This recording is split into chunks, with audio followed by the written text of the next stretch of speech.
Gue adalah orang yang menjauhi politik. Gue gak benci politik sih, tapi gue ngerasa gue harus jauh dari politik karena gak ada passionnya sama sekali di sana. Jangankan dengan politik, dengan obrolan yang terkait dengan politik pun gue menjauhi itu. Tapi ada seorang anak muda yang juga keturunan Arab justru masuk ke politik bahkan di pusarannya. Ketika obrolan politiknya sedang sensitif beberapa tahun yang lalu, dia berada di pusat pusaran obrolan itu. Kita akan ngobrol dengan dia. Assalamualaikum warahmatullahi wabarakatuh. Kembali lagi di Berbeda Tapi Bersama bareng gue Husein Ja'far Al-Haddar. Dan kali ini tamunya spesial, kita impor langsung dari New York. Seorang, gak tahu ya, gue masih boleh menyebut dia sebagai politisi muda apa enggak, ntar kita tanya.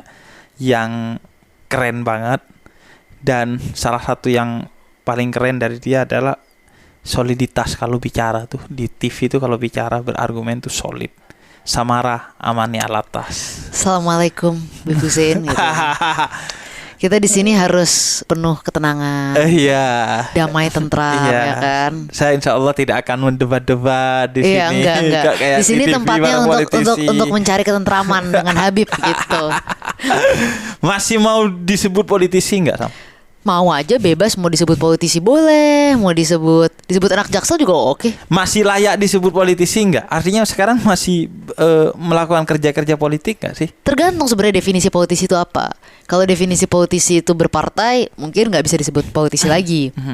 Tapi kalau definisinya masih melakukan kerja-kerja politik, mungkin masih bisa. Contohnya apa yang sekarang sejak udah gak berpartai? Kerja-kerja politiknya sih sebenarnya lebih kepada kerja-kerja politik yang sifatnya kebangsaan lebih. Oke. Utamanya fokusnya di bidang perempuan gitu. Oke. Karena sekarang aku fokus untuk membangun persepsi yang baik tentang perempuan-perempuan Indonesia gitu. Jadi gini lebih pusing gitu. Aku tuh merasa saat ini tuh kita di Indonesia tuh menghadapi dua ekstrem dalam memandang perempuan gitu. Kadang tuh yang tengah-tengah ini suaranya perlu kita kencangkan. Satu ekstrem itu menganggap perempuan tuh harus didomestifikasi gitu. Perempuan tuh kerjanya 3 hal dapur, sumur, kasur gitu kan. Klasik kan ya. Ini udah sering kita dengar lah, ya kan, dalam masyarakat yang patriarkal. Tapi ternyata ada ekstrem lainnya, Bib. Ekstrem lainnya ini justru melihat perempuan yang memilih menjadi ibu rumah tangga, perempuan yang melakukan pekerjaan-pekerjaan domestik itu dianggap kurang tercerahkan gitu. Okay. Seolah-olah mereka harus dicerahkan, seolah-olah semuanya harus berkarir di publik, harus mungkin menciptakan lapangan pekerjaan, harus misalnya berbisnis, harus misalnya berpolitik gitu. Padahal kalau yang di sini Beb, aku lihat Beb, yang terpenting dari perempuan itu bukan masalah dia mau jadi ibu rumah tangga atau dia mau jadi seorang pebisnis atau mau jadi seorang politisi. Yang terpenting itu perempuan tuh punya kesempatan untuk memilih. Ini sekarang kerja-kerja yang aku membangun opini dan persepsi seperti itu gitu. Jadi jangan kita mendebatkan mana yang lebih baik antara perempuan ini, karena sebenarnya tugas kita itu baik sebagai aktivis, sebagai politisi yang concern terhadap isu-isu perempuan itu adalah memastikan bahwa kesempatan itu hadir. Lewat dari kesempatan, seseorang mau milih menjadi ibu rumah tangga, seseorang mau milih menjadi wanita perempuan berkarir, atau misalnya menjadi seorang politisi kayak pebisnis, itu hak perempuannya. Iya, gue setuju sih, karena gini, manusia itu adalah kata Rumi samudera dalam bentuk tetesan. Jadi seorang ibu rumah tangga yang ngurusi anak itu sedang ngurusi samudera dalam bentuk tetesan. Dan pergerakan bayi itu pergerakan tercepat di muka bumi, melebihi pergerakan cahaya dia tuh. Kita meleng dikit jatuh tuh, melebihi pergerakan keputusan sidang DPR kayak yang biasanya kadang tiba-tiba cepat gitu, itu lebih cepat tuh. Jadi nggak bisa diinikan tuh, nggak bisa diremehkan lah. Yang penting pokoknya perempuan punya hak dan kesempatan untuk mengaktualisasikan dirinya lah. Gitulah. Benar, itu emang itu yang paling penting sebenarnya. Karena juga jadi ibu rumah tangga tuh nggak gampang lebih. Nggak gampang. Kalau aku tuh nggak mengkonsider diriku sebagai ibu rumah tangga gitu, karena aku berkarir di publik gitu kan. Tapi mamaku tuh ibu rumah tangga, dan aku selalu merasa bahwa pekerjaan mamaku itu jauh lebih susah dengan pekerjaan aku gitu. Karena melakukan pekerjaan-pekerjaan domestik itu bukan talenta semua orang, dan jelas kayaknya aku bukan orang yang punya talenta jadi kerja di rumah tangga. Jadi kayak orang yang menganggap jadi ibu rumah tangga itu bukan orang yang tercerahkan dan harus dimajukan tuh aku nggak setuju, karena itu pekerjaan yang sulit dan pekerjaan yang sama mulianya gitu. Iya. Dan itu menunjukkan mereka bisa mengendalikan egonya, karena mungkin mereka punya keinginan lain atau apa, tapi mereka memilih itu kan. Betul. Artinya mereka berdamai dengan dirinya sendiri karena mereka melihat kemaslahatannya atau kemanfaatannya besar di sana kan. Betul. Bisa aja mereka kan mau ngikutin kemauannya mereka gitu. Benar. Termasuk itu benar banget, karena termasuk kayak orang tua yang melakukan pengorbanan untuk misalnya membesarkan anak. Kadang kalau menurut aku kalau memang dia memang mau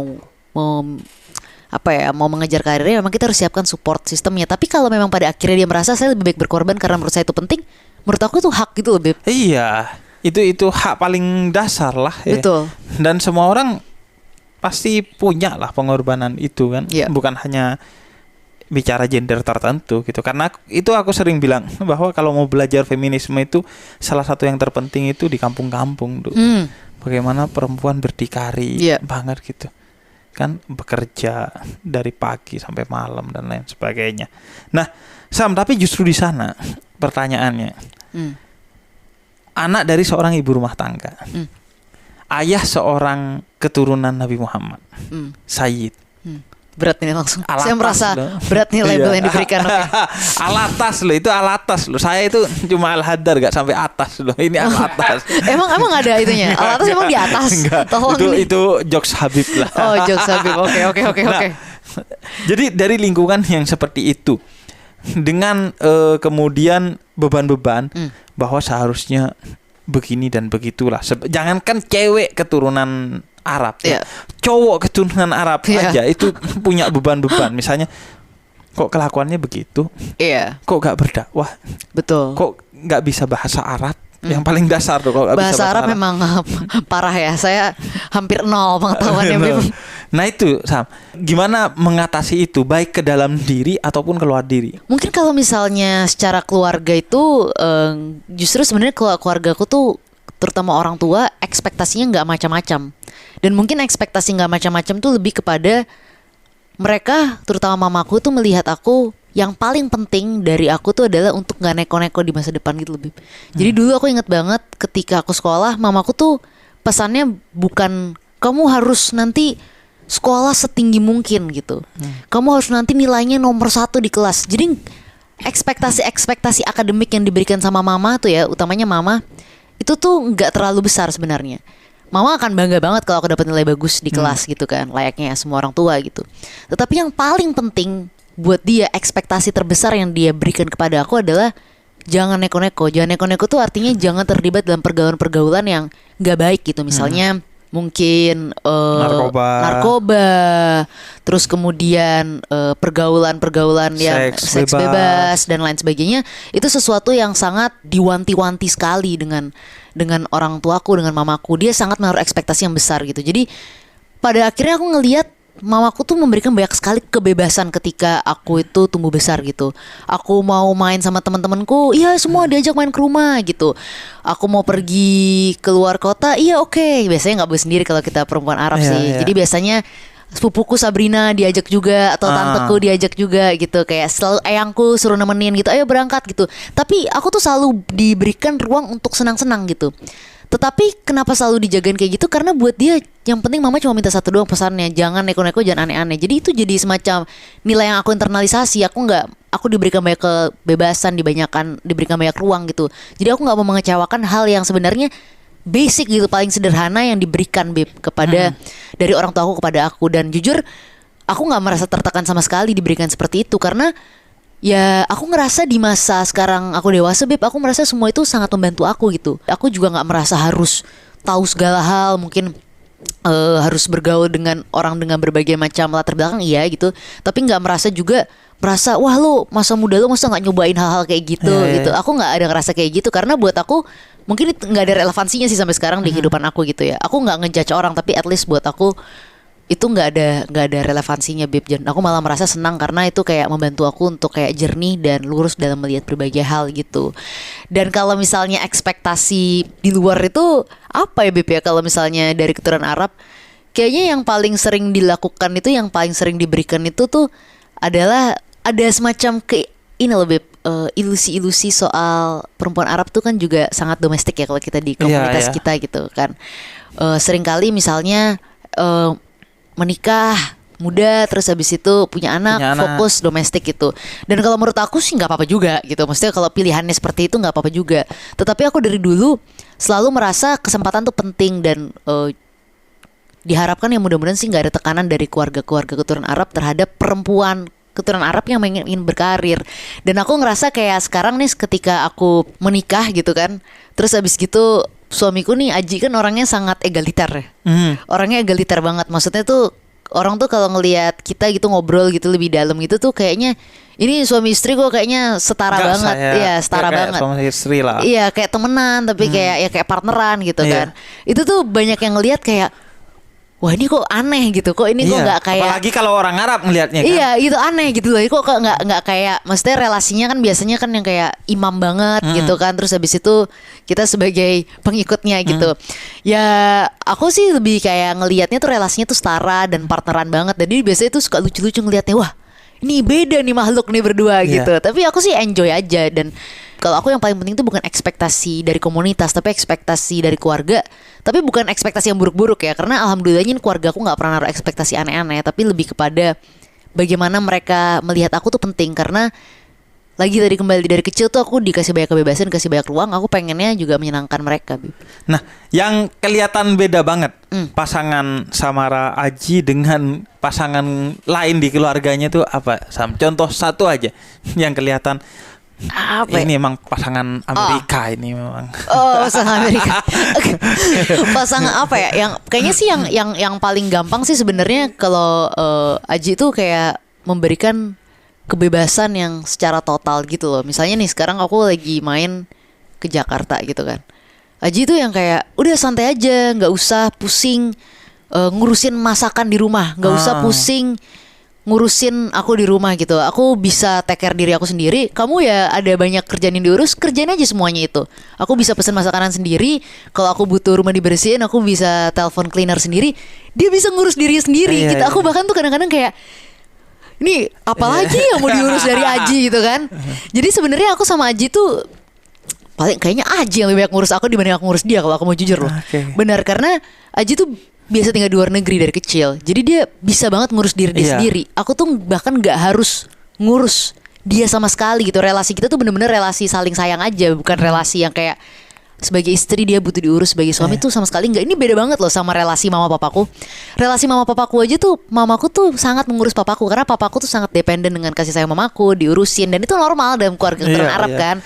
Ya itu mah gak perlu jauh-jauh ke mama dan papanya Samara, ke saya aja. Nah ya kan. Gini aja, Samara nyebut suaminya dengan namanya aja itu ke aku, emang gitu ya? Kan gitu kan? Iya. Ini salah satu perbedaan dasar aja lah. Kalau istriku pagi-pagi gak ada, misalnya harus ke acara pernikahan, itu pasti ada fase beberapa menit aku bingung, Sam. Ngapain nih? Karena yang nyiapin pakaian itu habis mandi. Oh ini papaku banget nih. Iya. Jadi iya. Jadi bingung. Ngerti sih. Nanti tempat celana ini di mana ya? Iya. Dan pasti akhirnya nelpon ujung-ujungnya. Nah, sayang, ini di mana ya? Itu di mana ya?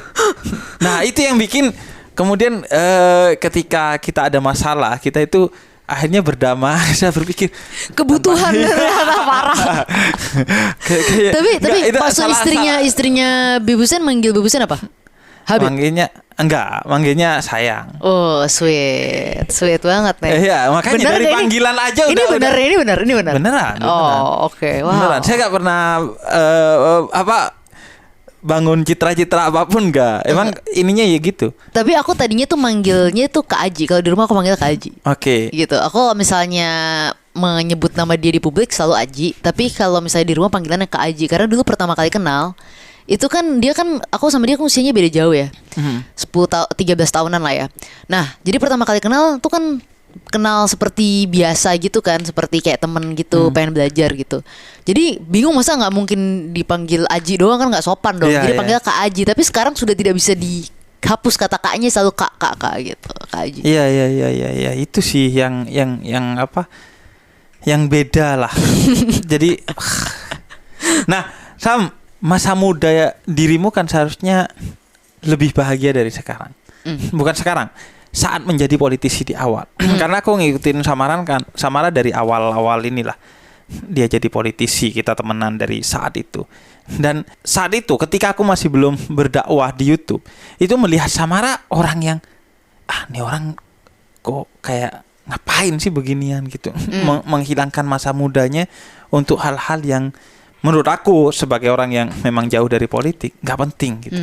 Karena kan Samara tuh waktu itu udah kayak kehilangan masa mudanya, nggak bisa nongkrong, kemudian dicecar, bahkan dalam beberapa hal dibenci oleh beberapa orang karena masuk ke isu yang sangat sensitif. Otomatis kan itu kehilangan masa muda. Gimana berdamai dengan itu? Atau menurut dirimu ya enggak, itu menurut aku enjoy kok, enggak, atau gimana? Dulu kalau misalnya Bib Husen tanya ini ke aku 3 tahun lalu, aku bilang apa masalahnya? Enjoy kan masa muda. Tetapi sebenarnya ya Bib ya, dalam sisi refleksi, aku nggak bisa bilang 100% hilang masa mudanya, karena aku ada hal-hal yang aku enjoy banget gitu. Kayak aku seneng banget melakukan hal-hal yang sifatnya politik, itu seru banget. Tetapi ada hal-hal yang hilang sebenarnya dari masa muda itu. Yang hilang adalah kebebasan kita untuk menjadi diri kita. Itu hilang. Karena ketika kita usia-usia 21 tahun, terus habis itu waktu itu dari 20 tahun ya, 20, 21, 22, itu kan usia-usia baru besar dan usia tumbuh kan, itu usia baru jadi dewasa, usia waktunya kita buat kesalahan. Tapi di saat itu aku nggak boleh buat salah. Iya, harus perfect kan? Gak bisa. Kalau sampai aku buat salah, yang ngebully aku satu Indonesia gitu. Nah itu aku jadi sadar bahwa wah, dulu sih aku nganggep ya udah nggak apa-apa, ini emang tugas ini kayak tugas pengabdian saya untuk negeri ini gitu. Kayak berat banget waktu itu kan. Tetapi semakin kesini aku sadar bahwa wow, gila juga ya, gue harus selalu menjaga diri gue untuk kelihatan sempurna supaya nggak dicaci netizen. Gue harus menjaga diri gue untuk sempurna, apalagi ketika itu kan nyalek ya Beb ya. Nyalek itu kan mendapatkan bukan hanya kesukaan orang, bukan hanya orang follow kita, tapi kepercayaan orang secara utuh sampai orang itu mau pergi ke TPS dan nyoblos kita kan. Iya. Jadi ya nggak ada cara lain, memang semuanya itu harus perfect, harus ini. Tanya semua sepupu-sepupu aku dulu, kayak kadang tuh aku udah capek banget dan kesel banget, kayak pengen marah gitu. Tiba-tiba pas kayak muka aku kayak mau menyeringit aja, kayak capek gitu kan, pengen marah. Terus ada orang yang lihat Mbak Samara ya, kayak langsung oh iya. Jadi langsung ngerti kan. Jadi kayak tiba-tiba kok ngerasa wow, di masa muda gue ini gue banyak banget fake-nya dulu gitu. Jadi kayak itu yang hilang itu sih Beb. Walaupun aku jujur juga enjoy gitu ya, balance lah. Balance ya. Iya, jadi itu gila di masa muda. Dan Mas Samara masuk ke isu yang sangat sensitif waktu itu kan, yang tegang banget kan. Benar. Jadi ini kayak anak muda yang masuk di pusaran tajam gitu, yang nggak kebayang sih. Nah, yang pengen aku tanyain juga gini. Aku sama Samara ini bisa dibilang bertolak belakang. Aku orang yang sangat jauh dari politik. Bayangkan. Udah takut 2024 itu udah ketakutan. Iya, udah takut, apaan sih orang nih berisi gak jelas gitu menurut aku kan politik tuh. Aku itu nggak anti politik, tapi menjaga jarak jauh sama politik gitu. Jangankan politik, isu yang ada irisannya dengan politik aja aku gak bicara. Memang jauh banget dari politik. Samara adalah orang yang sebaliknya, mendekat terus bahkan ada di striker, di striker dulu tuh sebagai salah satu politisi. Nah itu jalan hidup itu akhirnya ditemukan gimana sih Sam? Karena kan keturunan Arab dengan politik itu relatif berjarak ya. Biasanya orang Arab tuh gak mau ribet sama politik, setahu aku. Karena gini deh, aku itu suruh ngurus perpanjangan SIM aja malas gitu. Capek. Berurusan sama birokrasi itu aku, bukan cuma aku, rata-rata teman-teman aku yang Arab itu malas berurusan sama birokrasi gitu. Ini masuk ke pusaran politik. Itu apa dari mana tuh kok bisa jadi begitu akhirnya Sam?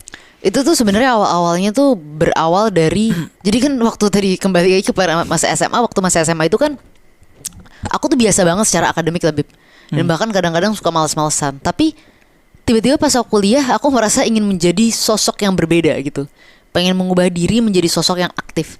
Dan ketika ingin menjadi sosok yang aktif itu awal-awalnya dulu tuh karena sering baca buku-buku pendiri bangsa, salah satunya beli di tempatnya Beb Hussein. Nah, ya. Ya kan di warung sejarah gitu. Aku masih koleksi sampai sekarang semuanya. Alhamdulillah. Ya kan baca-baca bukunya Bung Karno gitu kan, baca karya-karya beliau gitu. Terus ya baca karyanya misalnya Bung Hatta. Jadi baca karyanya para pendiri bangsa ini tuh ada mulai dibangun ketertarikan terhadap politik tuh makin kencang gitu. Dan waktu itu setelah 2014 kan memang isu-isu politik tuh kan memanas di Indonesia ya. Orang tuh jadi semakin berbondong-bondong lebih tertarik dan aware terhadap isu-isu politik, termasuk aku. Dan alhamdulillahnya aku sempat dapat kesempatan untuk magang di DKI, Pemprov DKI Jakarta, Bib. Itu waktu udah magang di Pemprov DKI itu, ketertarikan aku sama politik tuh dari puncak-puncaknya. Itu lagi zaman-zamannya aku tuh passionate banget sama politik karena aku di situ ketemu sama berbagai macam orang gitu ya, baik politisi, birokrasi gitu kan, profesional juga yang tertarik di bidang politik. Dan aku jadi melihat bahwa wah, politik ini sesuatu yang menarik karena meskipun dia itu sepertinya kotor, meskipun dia itu sepertinya rumit gitu, tapi ini nih instrumen yang sangat berguna untuk membawa perubahan dalam skala yang besar. Kalau perubahan sih kita bisa beda-beda skalanya dan gak semua orang kan harus membawa perubahan skala besar. Tapi kalau mau skalanya besar gitu, itu politik tuh instrumen terbaik, Beb. Waktu itu aku melihat satu tanda tangan birokrat, satu tanda tangan gubernur itu bisa mengubah kehidupan jutaan rakyat Jakarta, jutaan orang gitu. Jadi di situ aku mulai merasa, wah, kayaknya saya mesti terjun ke politik. Kayaknya gue mesti terjun, gue mesti melakukan sesuatu. Dan waktu itu aku masih muda banget dan masih passionate pengen melakukan sesuatu apa yang bisa gue lakukan untuk Indonesia gitu. Jadi ada rasa itu dan aku cinta gitu. Kan manusia ini ada kesenangannya masing-masing, BBB.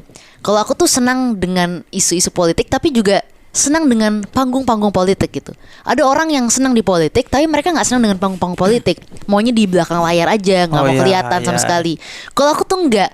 Aku tuh tipe orang yang kalau kata teman-temanku yang sesama politisi, Samara tuh kalau dikasih mic langsung dipakai mic-nya. Kalau nggak lo ambil, tetap tuh mic dipegang terus gitu. Nah itu aku tipe orang yang kayak gitu. Dan aku baru menyadari bahwa bener juga bahwa mungkin itu sesuatu yang menyenangkan buat aku. Sampai-sampai dulu pernah ada satu temanku yang bilang kayak gini, tahu nggak Samara, kalau kamu mau tahu tipe politisi kamu tuh tipe politisi yang seperti apa, kelihatan dari misalnya kita lagi sakit pilek, lagi sakit perut, lagi pusing segala macem, semua itu berasa. Sampai kita sampai di panggung politik, pegang mic di depan ribuan orang, hilang itu semua sakitnya gitu. Dan aku pernah merasakan itu, pernah pergi ke NTT, banyak orang udah puasa seharian, dan waktu itu kayaknya perut agak gak enak karena puasa gitu, gak sahur. Terus tiba-tiba mendekati waktu buka kan biasanya kita makin lapar kan, makin udah bergulat-gulat, asam lambung naik.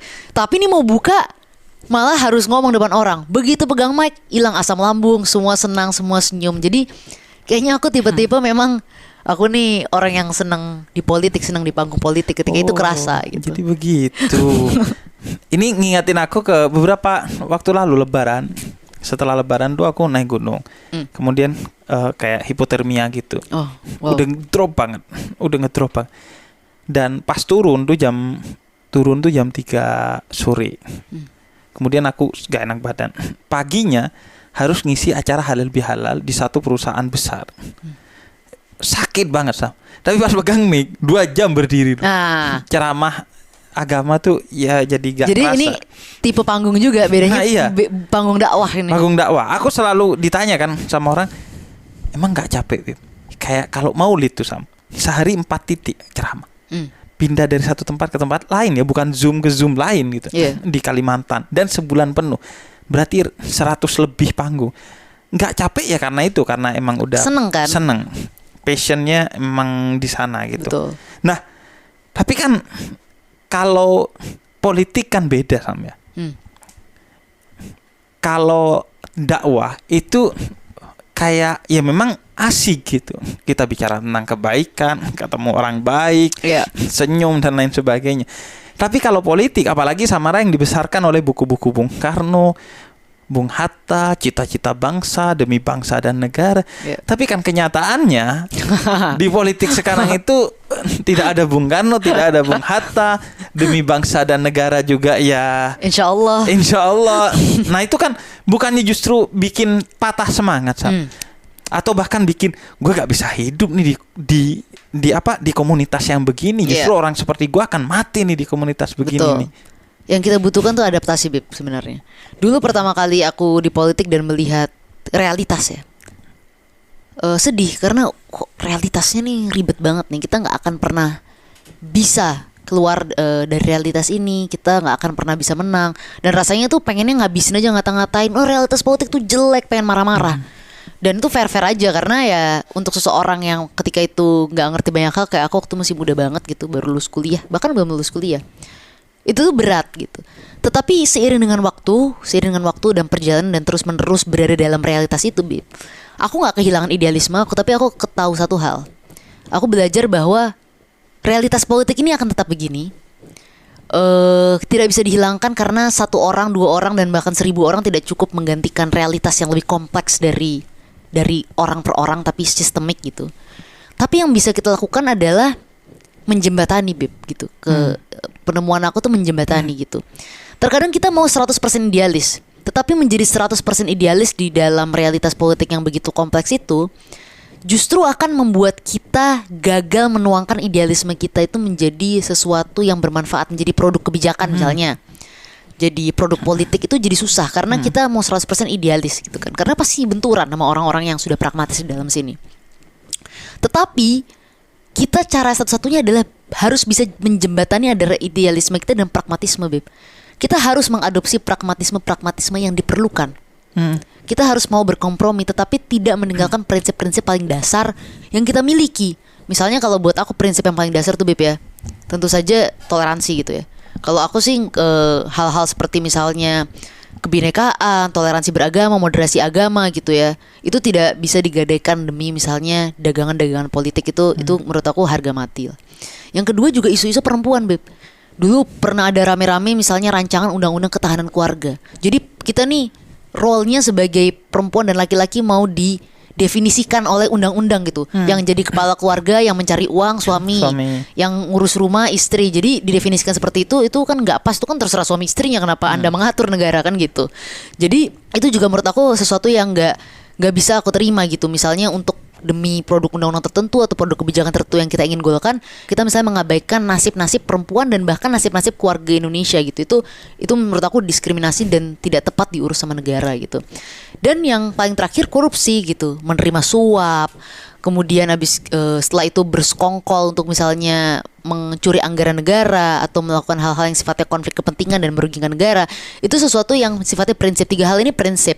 Tapi di luar itu, kalau misalnya ada hal-hal yang harus kita kompromikan demi kebijakan yang lebih baik, demi kemaslahatan yang lebih baik, misalnya seperti kemarin rancangan undang-undang penghapusan kekerasan seksual untuk membantu banyaknya korban kekerasan seksual, ya kita harus melakukan itu. Karena kalau enggak, kita nih hanya jadi penggembira, Bib, di politik. Jadi kalau aku ngelihatnya pragmatisme itu tidak sepenuhnya salah selama enggak kebablasan. Jadi di antara idealis dan pragmatis itu ada realistis lah ya. Iya, realistis. Nah, realistis. Itu cocok itu. Udah realistis aja lah. Realistis aja lah ya gitu. Sam, gini, beberapa tahun lalu kan pilihan politik Samara itu benar-benar di seberang mayoritas keturunan Arab kan. Betul. Ya. Kan itu. Kita yang jangankan di panggung ya. Kita yang tim hore aja kadang tim beberapa temen aku tuh yang pilihannya berseberangan itu dibully habis-habisan kan. Sampai pada batas yang nggak manusiawi lah ya. Nah, gimana apalagi Samara kan waktu itu. Aku aja Sam ya di kolom komentar tuh kadang kalau orang lagi gak suka sama aku gitu, ada yang Habib setan gitu. Oh iya. Bayangin Samara yang di politik dan di posisi yang dianggap nista gitu. Iya betul. Itu ini nggak ada pengalaman ini? Ada dong, pastinya ada. Misalnya ada komentar-komentar di medsos, Astagfirullah, Syarifah kok mendukungnya tokoh ini gitu. Syarifah kok mendukungnya tokoh ini. Terus kadang-kadang tuh kalau ngebacain komen kayak gitu tuh, apa kaitannya gitu saya misalnya dengan titel sebagai Syarifah dengan mendukung tokoh politik tertentu gitu. Apakah dulu ketika kita kan juga gak bisa memilih nih lahir sebagai Syarifah atau sebagai Sayyid atau bahkan mungkin sebagai orang Jawa, orang Batak gitu. Itu kan bukan pilihan kan BP. Itu kan sesuatu yang sudah dianugerahkan oleh Tuhan gitu kan. Jadi aneh kalau aku ngelihatnya, kok kita karena darah kita kok dipaksa untuk mendukung atau misalnya memiliki pandangan politik tertentu. Karena menurut aku pandangan politik dan bahkan keputusan politik, dan bahkan sebenarnya bukan hanya pandangan politik dan keputusan politik, tapi pandangan kita terhadap berbagai macam isu, keputusan kita dalam melihat berbagai macam isu, itu tuh adalah hak pribadi masing-masing orang gitu loh. Itu nggak bisa digeneralisasi. Kalau kamu lahir dari komunitas ini, kamu harus memiliki satu pandangan politik yang sama, keputusan yang sama, dan pandangan-pandangan terhadap isu yang sama ya. Manusia kan berbeda-beda gitu. Karena kita satu darah bukan berarti kita punya pandangan yang seragam. Pandangan yang seragam. Dan tapi ini nggak dari tentu ribuan atau puluhan ribu komentar kan yang masuk tuh. Apalagi di era medsos gini. Nggak ada yang tiba-tiba kemudian jelp dan drop gitu. Karena kan dari berbagai komentar. Aku tuh kadang kalau dulu aku masih baca komentar tuh. Sekarang udah enggak. Dulu tuh kadang ada aja tuh yang kita kayak baca komentar nih jelek. Maksudnya omongannya nih nyakitin banget. Tapi padahal tolol gitu. Kita pengen ngomong gitu. Tapi ya gimana gitu. Ini nggak berhadapan dengan realitas gitu juga nggak? Karena aku bayangin aku yang di agama aja gitu, apalagi yang di politik. Gitu. Pasti Beb, pasti. Tapi gini Beb, awalnya tuh kan sebenarnya waktu awal ini aku cerita dulu, waktu pertama kali aku masuk di politik tahun-tahun 2017. Dulu tuh aku sempat kayak pernah rame banget Beb, gara-gara waktu itu berdebat sama Pak Fahri Hamzah ya kan. Oh iya. Iya rame. Terus waktu itu tuh aku ngerasa kayak aku tuh tulus banget sebagai anak yang masih baru masuk politik, ngerasanya saya sedang membela KPK nih gitu kan, yang sedang ingin dilemahkan. Tetapi kok waktu itu aku bacaan komen yang kayak, lah samaran nih apa sih, ngerti apa sih nih anak, ya elah nggak usah ngomong deh kalau nggak ngerti. Yang aku tuh ngerasa sedih banget, sampai ngerasa kayak, loh saya ini kan ingin membantu Indonesia, saya ini kan ingin membela KPK, kok orang-orang ini ngomongnya jahat kayak gini sih sama saya gitu. Sakit di hati. Untuk beberapa bulan pertama itu butuh waktu untuk menyesuaikan, kok orang jahat sih. Dulu tuh aku mikirnya semua orang akan mendukung aku karena aku sedang memperjuangkan hal baik gitu. Tapi kok enggak. Ternyata orang gak seperti itu Beb. Ternyata orang gak mendukung kita. Ternyata orang tuh bisa sinis, orang tuh bisa ngomong jahat sama kita, dan orang tuh bisa merasa seenak jidat dan bisa merasa lancang untuk mengomentari kehidupan kita gitu. Tetapi setelah 3 bulan pertama lewat Beb, itu udah selesai masa-masa ada yang jelek itu tuh udah hilang semua. Dan sampai hari ini jujur aja kalau misalnya aku baca komentar-komentar tertentu di Instagram kayak di Twitter atau dimanapun itu udah nggak ada rasanya, karena aku ngerasa kayak ya oke lah. Kayak ya tiap hari juga gini gitu kan. Jadi udah jadi keseharian gitu. Itu sebenarnya nggak baik ya kan. Tetapi ya gimana, udah jadi keseharian sampai-sampai kita menganggap itu emang kondisi normalnya. Iya, benar sih. Sampai ini nggak sampai pada batas di mana kalau dimintain nasihat sama orang yang kita sayangi, lu akan bilang jangan di politik gitu. Kalau gue ya, kalau ada orang yang minta nasihat ke gue dan dia adalah orang yang gue sayang, gue akan bilang jangan dakwah di online. Karena gue gak membayangin dia akan melewati masa-masa yang berat gitu di online. Karena online ini kan hutan belantara ya. Kalau lo akan melakukan itu juga nggak? Jadi beberapa waktu yang lalu ada temen aku Beb ya, yang dia tuh lagi mau mencalonkan diri jadi anggota legislatif. Dia teknokrat gitu lah ya, dia pintar dan dia mau mencalonkan diri, dan dia lagi duduk berdua sama aku gitu. Terus dia nanya kan, karena aku dulu pernah nyalon juga, dia nanya, Sam gue mau masuk ke politik nih, gue mau nyalon, gimana pendapat lo gitu. Kalau dulu Beb, 3 tahun lalu aja ada orang datang gitu, bagus lah, gue dukung lo, keren, gue dukung lo ya, kayak go gitu kan. Kita harus membangun bangsa ini gitu. Dan sampai sekarang sih aku ada membangun bangsa tetap dalam hati aku gitu. Tetapi pertama kali ketika teman aku tuh ngomong kayak gitu sama aku, Beb, aku tanya gini, lo udah siap? Maksudnya gimana nih? Lo udah siap 3 hal gak? Yang pertama, mencalonkan diri di Indonesia itu butuh banyak biaya gitu. Dan kita ini politisi muda, berarti kita gak memiliki biaya yang banyak. Gak tahu ya kalau misalnya ayah anda konglomerat gitu, kayak Raya dan lain-lain, itu kan perusahaan lain. Tapi kalau secara pribadi kan tetap aja kita gak punya uang kan. Udah siap belum untuk cari dana? Iya, biayanya udah siap. Oke. Yang kedua, secara mental gimana gitu. Nah, secara mental apa kalau siap? Karena jadi politisi ini sebagus apapun nilai lo, sebagus apapun kebijakan yang ingin lo perjuangkan, sebagus apapun kepercayaan lo, dan setulus apapun niat lo gitu, nggak akan semua orang suka sama lo. Pasti lo dihina deh, pasti lo akan dianggap jelek, dianggap nggak tulus, dan bahkan lo harus siap-siap untuk dihabisi secara online gitu loh. Siap nggak lo menghadapi ini semua gitu kan? Kalau lo siap menghadapi itu semua, lanjut gitu. Dan yang ketiga, kalau yang nomor 2 itu udah lo siap banget, lo udah siap nggak untuk beradaptasi dan berenang di tengah realitas politik ini? Nah, yang tadi dibicarain betul, tadi. siap nggak? Kompromi. Betul, karena nggak bisa nih lo kayak bawa koper idealisme lo terus lo jajar gitu, buka gitu di tengah realitas politik dan berharap semua orang akan mengikuti apa yang lo inginkan gitu. Ada banyak kepentingan di sini, ada banyak persepsi. Nggak semua orang tuh bisa ditunjukkan data dan oke, saya ikut data Anda, nggak gitu. Harus ada negosiasi dan lain-lain gitu. Jadi kalau 3 hal itu bisa kamu penuhi, lo siap, lanjut gitu. Tapi kalau enggak, jangan gitu, karena enggak worth it untuk kesehatan mental kamu, enggak worth it untuk apa ya? Mungkin ini enggak mesti karir yang harus kamu lakukan gitu. Ya, artinya lebih realistis lah ya dalam memberi saran. Sam, ngomong-ngomong, healingnya Samara apaan sih? Jalan kaki tiap pagi 10.000 langkah sama Aji sih, ngobrol. Oh iya, itu healingnya. Iya. Kalau sebelum sama Aji, karena sebenarnya masa-masa Samara ini lebih berat justru sebelum sama Aji kan, karena itu kan masa-masa politik banget kan seorang Samara. Kalau dulu apa, Sam? Kalau dulu sih weekend terus minta semua keluarga datang aja ngobrol-ngobrol.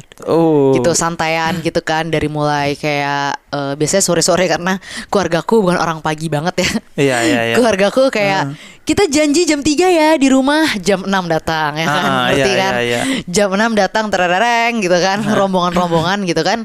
Ya udah terus ngobrol aja biasanya malam-malam pagi gitu-gitu. Terus habis itu nonton Netflix kadang-kadang gitu. Ketawa-ketawa aja hal-hal yang lucu-lucu, hal-hal yang receh banget, yang membuat kita lupa bahwa kita ini adalah seseorang di luar sana gitu. Yang membuat kita tuh merasa ya kita cuma anak rumahan yang lucu, yang receh.